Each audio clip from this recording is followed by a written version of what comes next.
మొలకల చెరువు వచ్చిన సంఘటన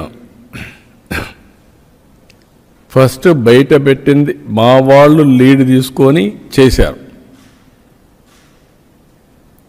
కానీ మూలాలకు పోతే కొన్ని షాకింగ్ వార్తలు కూడా వస్తున్నాయి. ఆ షాకింగ్ వార్తలు ఇప్పుడే నేను చెప్పను మీకు. ఇవన్నీ వాస్తవాలు బయట రావాలి. దీన్ని అంత ఈజీగా వదిలిపెట్టను.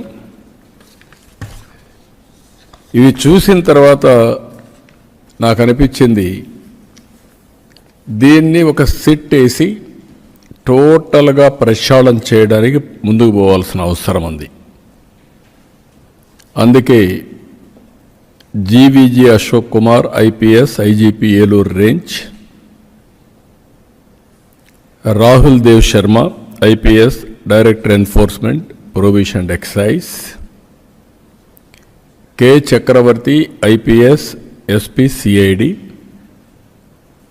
మల్లికా గార్గ్ ఐపీఎస్ ఇప్పుడు టెక్నికల్ మెంబర్గా ఉంది, అదే మరి ఆర్టీజీఎస్ కూడా పనిచేస్తుంది ఆవిడ్ని.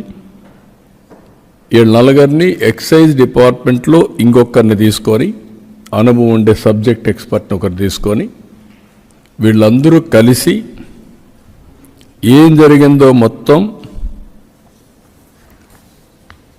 ప్రక్షాళన చేసే దిశగా, తిరిగి ఎలాంటి నేరాలు చేయాలంటే వణుకు పుట్టేట్టుగా చేస్తాం.